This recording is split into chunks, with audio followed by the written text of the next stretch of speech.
Okay, so to the last part of day 6, Genesis 1:29.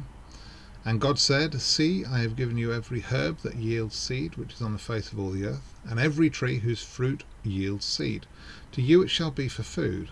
Also to every beast of the earth, to every bird of the air, and to everything that creeps on the earth, in which there is life, I have given every green herb for food. And it was so.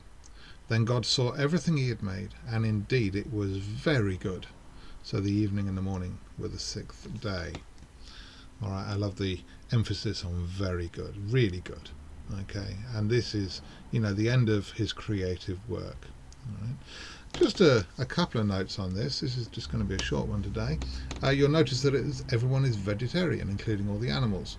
Often people rail against that and say, oh no, we know that some animals are meat eating.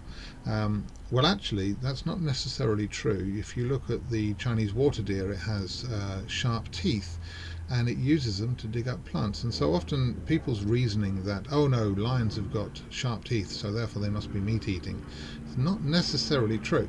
They may have grown longer teeth, because you can have animals that adapt to the needs. Those with longer teeth probably would have been more successful at hunting, and so therefore, okay, I'm okay with survival of the fittest in that sense. But remember, that doesn't mean that they didn't have teeth to start with, or that there's a new animal that's evolved. Okay, that's a different story altogether. And actually all animals are geared towards being vegetarian, and there's many animals that are meat eating traditionally or in nature are probably so because of necessity, or they've just simply got used to it. But actually when they're fed on a vegetarian diet, they actually really do prosper. I had a dog when I was a child, and this dog was okay, he was pretty healthy, but we changed to a vegetarian diet for her. Somebody recommended it to us, or gave us a sack full of the stuff for nothing, so we thought, well, feed her on it. And I promise you now, she blossomed. She got a glossy coat and everything. It was marvellous. And so, I didn't realise what I was looking at then. I didn't realise I was looking at proof that dogs are actually supposed to be vegetarian. But they're probably scavengers because of necessity in desperate times. We don't know. But things like dinosaurs, of course, people say, oh no, they were meat eating. Actually, we don't know. We don't know. Maybe they were out of desperation at certain points, but it's only after the flood that actually animals were told to eat meat, and indeed we were. Okay, there's more details in the second account of day 6, of course, which is most of chapter 2. Is day 6 in detail, and there's more details there.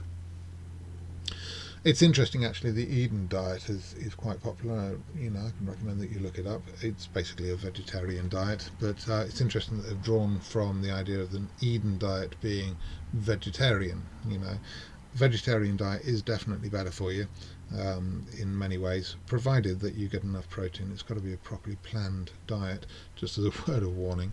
It's very interesting that Psalm 104 says that bread has been made to strengthen man's heart, but that only applies to brown bread, because white bread is made with flour that has had the certain chemicals removed that make bread go stale, and it happens to be the same few chemicals which actually help your heart to beat. So it's really important to eat brown bread. You wouldn't think you'd draw that from Genesis 1, would you?